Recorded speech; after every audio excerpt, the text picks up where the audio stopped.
오늘 우리에게 주시는 하나님의 말씀은 예레미야 애가 2장 18절에서 22절까지의 말씀입니다. 예레미야 애가 2장 18절에서 22절을 제가 봉독하겠습니다. 그들의 마음이 주를 향하여 부르짖기를 딸 시온의 성벽아 너는 밤낮으로 눈물을 강처럼 흘릴지어다. 스스로 쉬지 말고 내 눈동자를 쉬게 하지 말지어다. 초저녁에 일어나 부르짖을지어다. 내 마음을 주의 얼굴 앞에 물 쏟듯 할지어다. 각 길 어귀에서 주려 기진한 내 어린 자녀들의 생명을 위하여 주를 향하여 손을 들지어다 하였도다. 여호와여 보시옵소서. 주께서 누구에게 이같이 행하셨는지요. 여인들이 어찌 자기 열매 곧 그들이 낳은 아이들을 먹으며 제사장들과 선지자들이 어찌 주의 성소에서 죽임을 당하오리이까. 늙은이와 젊은이가 다 길바닥에 엎드러져 싸우며 내 처녀들과 내 청년들이 칼에 쓰러졌나이다. 주께서 주의 진노의 날에 죽이시되 긍휼히 여기지 아니하시고 도륙하셨나이다. 주께서 내 두려운 일들을 사방에서 부르시기를 절기 때 무리를 부름같이 하셨나이다. 여호와께서 진노하시는 날에는 피하거나 남은 자가 없나이다. 내가 낳아 기르는 아이들을 내 원수가 다 멸하였나이다. 아멘. 오늘 설교의 제목은 울어도 부르짖어도 원망해도 하나님 앞에서입니다. 오늘 본문을 읽어봤지만은 우리에게 다가오는 많은 고난이 있지만 감당할 수 없는 비참한 처참한 그런 고난이 있습니다. 그때에 하나님을 떠나게 되는 사람들이 있어요. 그러나 그때에 하나님을 향하게 되는 사람들이 있습니다. 따져도 원망해도 하나님 앞으로 나와서 따지는 성도들이 있습니다.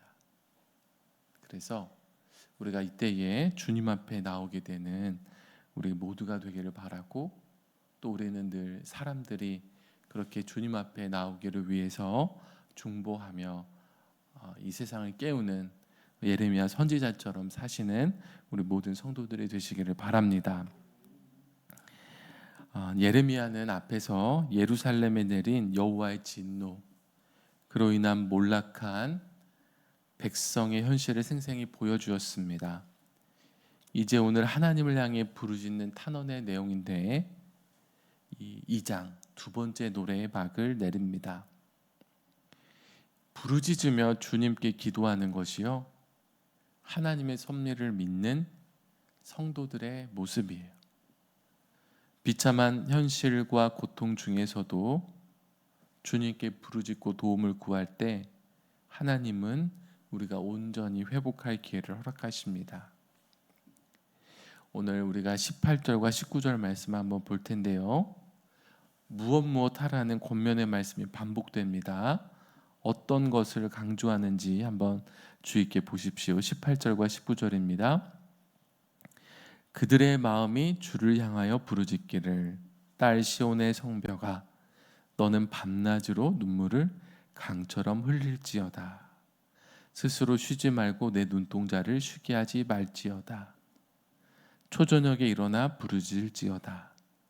내 마음을 주의 얼굴 앞에 물 쏟듯 할지어다.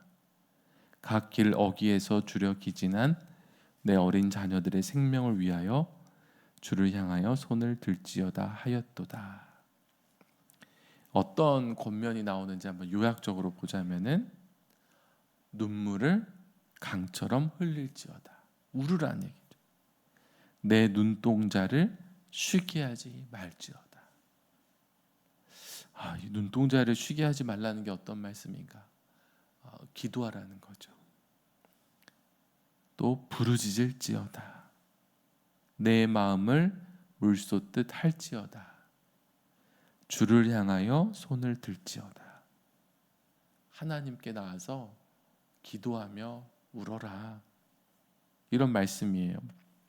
그리고 물 쏟듯 감정을 쏟아내라. 그런데 이 18절 처음에 나오는 이 말씀, 그들의 마음이 주를 향하여 부르짖기를, 이 말씀도 이 번역을 학자들이 새롭게 제안하는 것은 이것입니다. 너를 위하여 부르짖어라. 주인께 온전히 절하면서. 이렇게 번역을 할 수 있다고, 이게 더 좋은 번역이라고 제안을 하는데요. 그렇게 본다면 오늘 이 18절과 19절은 6번의 다양한 권면이 나오는 것으로 볼 수 있습니다. 예레미야가 유다를 향해서 하나님께 울며 부르짖으라고 이제 권유하고 있는 거예요. 정말 비참한 현실 가운데 있는 유다 백성이에요. 아무것도 할 수 없는 가장 고통스러운 순간인데, 그때 할 수 있는 가장 귀한 일은 하나님 앞에서 뭐든 하는 것이다.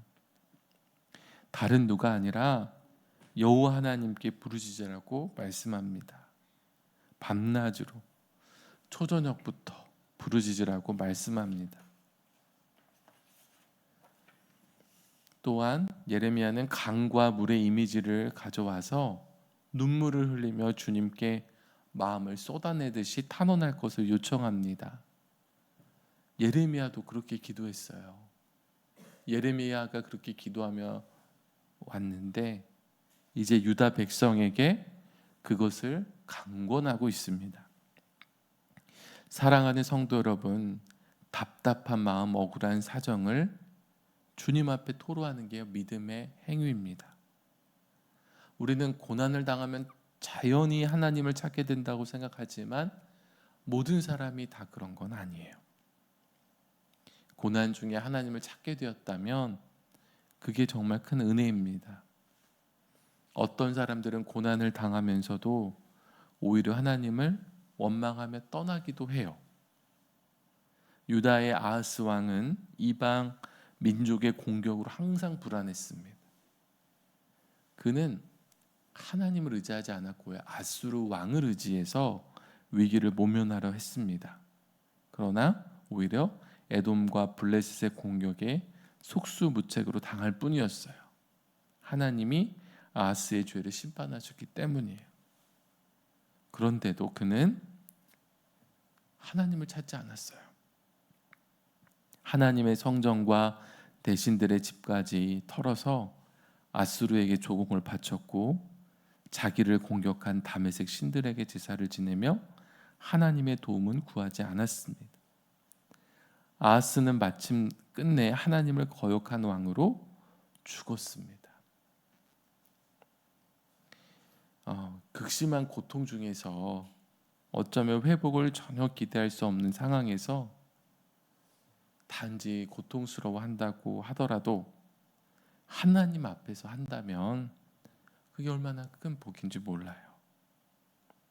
예레미야 선지자는 밤낮으로 눈물로 기도했습니다. 이제는 유다 백성에게 하나님께 나아가 마음을 물쏟듯이 쏟아놓자고 호소하고 있어요. 모든 감정을 다 숨김없이 아뢰라는 거예요. 다윗이 했듯이. 우리가 그것을 시편에서 우리가 살펴볼 수가 있죠. 그냥 괴로우면 괴로운 대로 그냥 다 있는 그대로 쏟아놓는 거예요. 하나님 앞에 그 불경스럽게 그게 뭐야? 이런 것도 없어요. 어떤 마음이든지 어떤 말이든지 마음에 있는 거는 아뢰라. 근데 그건 잘못된 게 아니에요. 그것은 기도예요. 하나님을 찾는 행위예요. 사람들은 가장 믿을 만한 대상에게 자기 마음을 보여주죠. 하나님은 우리를 사랑하시는 아버지십니다. 하나님은 마치 부모가 어린 자녀를 대하듯이 우리의 연약함을 보듬어 주시고 우리의 작은 신음에도 귀를 기울이십니다. 그러므로 우리가 하나님께 아뢰지 못할 내용은 전혀 없어요. 이스라엘 백성이 처절하고 참담한 고통에 빠졌을 때 울어도 하나님 앞에서 울어라. 원망을 해도 하나님께 해라 이렇게 말씀합니다. 우리가 주님께 부르짖는 건 용기가 없어서가 아닙니다. 믿음이 있어서입니다. 우리는 스스로 일어나겠다는 용기가 아니라 주님이 세우시리라는 믿음으로 기도합니다. 사방에서 다가오는 측량할 수 없는 일들로 괴로워하시는 분들이 계시다면 주님 앞에서 뭐든 하십시오. 왜 그런 고통을 주셨냐고 물어보신다면 우리가 대답할 수 없어요. 몰라요. 그런데 확실한 것은 주님 앞에 있는 것이 가장 좋은 길이라는 겁니다. 이제 오늘 본문의 후반부인 20절에서 22절을 보겠습니다. 이 두 번째 비탄의 노래는 주님께 이 끔찍한 현장을 보아주시기를 구하면서 마무리됩니다. 여러분, 이것을 볼 때는 얼마나 끔찍한 장면인지 한번 생각하시면서 본문을 보겠습니다. 20절에서 22절입니다. 여호와여 보시옵소서, 주께서 누구에게 이같이 행하셨는지요. 여인들이 어찌 자기 열매 곧 그들이 낳은 아이들을 먹으오며 제사장들과 선지자들이 어찌 주의 성소에서 죽임을 당하오리이까. 늙은이와 젊은이가 다 길바닥에 엎드러져 싸우며 내 처녀들과 내 청년들이 칼에 쓰러졌나이다.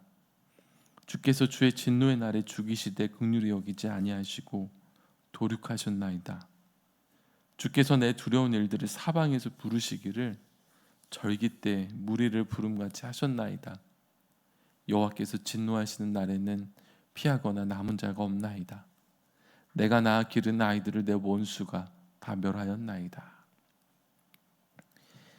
바벨론 군대가 예루살렘 성을 수개월이나 포위한 상황에서 보급이 되지 않아서 물과 식량이 떨어진 성 안의 백성은 굶주림에 허덕이다 자기 자식을 잡아먹는 비참할 지경에 이르렀습니다. 왜 이제 바벨론 군대는 포위했을까? 성을 공격하면 아무래도 성은 방어에 유리하기 때문에 많은 희생이 있죠. 그래서 아주 오랜 기간 버텨서 굶게 만드는 그런 전략으로 싸운 겁니다. 이런 아주 끔찍한 일들이 벌어졌고 가장 믿음직스러워야 할 제사장과 선지자들은 성소에서 죽임을 당했어요. 성소, 거룩한 성소에서 제사장이 쓰러졌습니다. 얼마나 안타까운 일입니까? 성벽 안에 사람들은 지쳐갔고 또 오랜 기간 성 밖에서 대기하던 군대는 성벽이 무너지자 이를 갈며 칼을 들어 무자비하게 성 안의 남녀노소를 도륙했습니다. 이 참상의 눈을 감으면 안 되죠. 반역의 결과를 보아야 합니다. 그리고 주님을 바라보아야 합니다. 예레미야는 그래서 크게 노래합니다. 여호와여 보시옵소서. 하늘을 바라보면서 주님이 이 참상을 보아주시기를, 이 모든 것이 여호와께서 진노하신 것임을 모든 자에게 보여주시기를 다시 한번 구합니다. 사실 이것은 선지자가 몇 번이나 백성에게 경고했던 내용이었습니다. 그런데 이제 정말 하나님의 진노로 이 심판을 받게 되었습니다. 우리는 비참한 현실에 눈을 감아서는 안 됩니다. 예레미야 선지자는요, 죄가 없어요. 유다 백성은 자신들의 죄 때문에 이런 고통을 당한다고 하지만 예레미야 선지자는 죄가 없이 그들을 위해서 눈물로 기도하며 외쳤던 선지자입니다.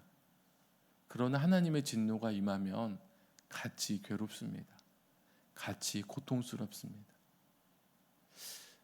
누군가는 죄로 인해 심판을 받지만 누구는 죄가 아닌데도 심판을 함께 받습니다.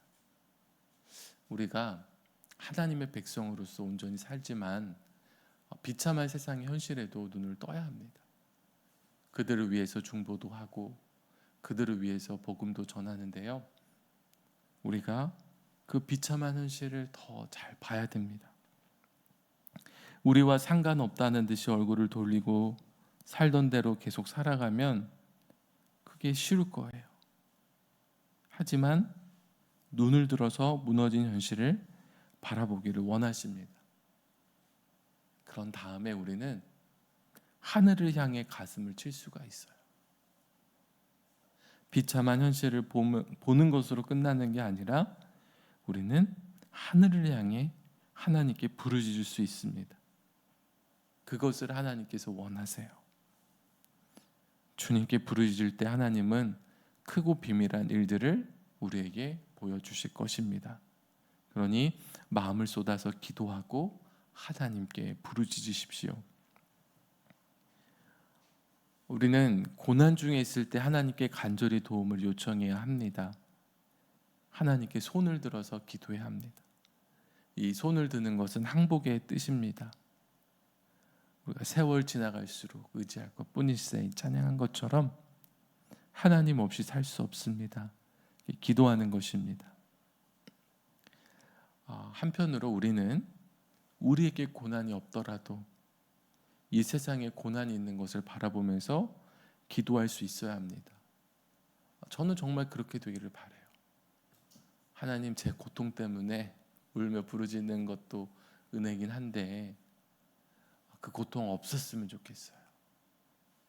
대신에 이 세상에 있는 고통을 바라보면서 눈물로 기도하는 선지자처럼 되기를 바랍니다.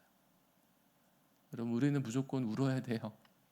이 세상이 아직 천국이 아니고 끔찍한 일들이 여전히 벌어지고 있잖아요. 우리 우크라이나의 댐이 폭파되면서 많은 사람들이 고립되어 있고 또 거기에서 아주 심각한 문제가 또 생긴다고 하는데 정말 참혹한 일들이 세상에서는 벌어지고 있습니다. 이제 우리가 그것들을 생각할 때에 하늘을 바라보면서 울 수 있는 그런 하나님의 백성들이 되기를 바랍니다. 하나님은 우리가 낙심한 마음을 그분께 아뢰고 도움을 요청할 때에 반드시 그 기도에 응답하신다고 약속하셨습니다. 하나님의 약속을 온전히 신뢰하면서 기도의 자리로 나아가시기를 바랍니다. 기도하겠습니다. 하나님, 예레미야 애가의 말씀을 보면서 정말 우리의 마음이 무거워지는 것을 느낍니다. 그리고 또한 우리의 현실을 더욱더 우리가 진지하게 대하며 정말 앞으로 더욱더 어려워질 정말 주님 오실 그날을 기다리면서 우리가 어떻게 준비해야 할지 생각하게 됩니다. 하나님, 어떤 상황에서라도 우리의 최선은 하나님 앞에 나오는 것임을 알게 하시니 감사를 드립니다. 하나님, 우리가 예레미야 선지자처럼 이 세상의 현실의 눈을 열어 깊이 보게 하여 주시고 하늘을 향해 울며 부르짖게 하여 주시옵소서. 또한 우리 고통 중에 있는 성도들 아무리 힘들더라도 주님 앞에 나오게 하여 주시고 주님이 주시는 위로와 힘을 얻어서 일어날 수 있도록 주님 함께 하여 주시옵소서. 이 아침에 그렇게 주님 앞에 나아갈 수 있도록 성령님 우리를 인도하여 주시옵소서. 하나님, 오늘도 주님 앞에 예물을 드린 손길들이 있습니다. 하나님께서 그 손길을 기억하여 주시고 하나님 앞에 복되고 아름다운 삶으로 축복하여 주시옵소서. 하나님, 오늘 이 새날을 허락하여 주신 하나님께 감사를 드립니다. 오늘 이렇게 새벽에 나와 주님 앞에 기도하며 하루를 시작하는 성도들, 또한 온라인으로 우리 새벽 예배를 보며 함께 예배하는 성도들, 하나님, 오늘 이 하루가 정말 하나님 안에 거하며 복된 하루가 될 수 있도록 인도하여 주시옵소서. 오늘도 주님 안에 거하며 주님과 함께 동행하며 아름다운 하루의 삶을 살아갈 수 있도록 인도하여 주시옵소서. 하나님, 세상은 갈수록 어렵고 힘들어지고 있습니다. 이때에 우리 수표교회가 세상의 소금이 되어서 맛을 내는 선교적 교회로 든든히 세워져 가기를 소원합니다. 우리 교회 모든 성도 한 명 한 명이 정말 예레미야 선지자와 같이 이 땅을 살리는 모든 하나님의 백성이 되어서 기도하게 하시고 복음을 전하게 하시고 사랑을 나누게 하여 주시옵소서. 하나님, 우리 김진홍 담임 목사님을 세우셨사오니 늘 영육 간의 강건함과 성령의 충만함을 더하여 주시고 우리 모든 교우직원들과 또한 모든 성도들 위해 동일한 은혜를 허락하여 주셔서 우리가 한 몸이 되어서 영광스러운 교회가 되어서 하나님이 기뻐하시는 일들을 하며 하나님의 나라를 확장하는 우리 수표교회가 되게 하여 주시옵소서. 어려움 중에 고통당하는 성도들에게 힘을 더하여 주시고 육신의 질병으로 말미암아 고통당하는 자들에게는 하나님 위로하여 주시고 치료의 광선을 발하여 주시옵소서. 가정의 문제로 고통당하는 자들에게는 하나님께서 놀라운 회복을 허락하여 주시고 하나님, 우리의 삶에 여러 가지 다양한 문제로 고통당하는 이들에게 주님 앞에 나올 수 있는 은혜를 더하여 주시옵소서. 예수 안에 길이 있음을 보게 하여 주시고 주님의 위대한 능력을 경험하게 하여 주시옵소서. 하나님, 우리의 모든 간구를 주님이 아십니다. 우리 모든 성도들 마음속에 있는 소원들을 주님이 아시오니 가장 좋은 곳으로 응답하여 주시고 우리가 더욱더 힘을 내어 하나님의 나라를 위하여 온전히 살아가게 하여 주시옵소서. 오늘도 믿음 안에서 승리하게 하실 우리 주 예수 그리스도의 이름으로 기도합니다. 아멘.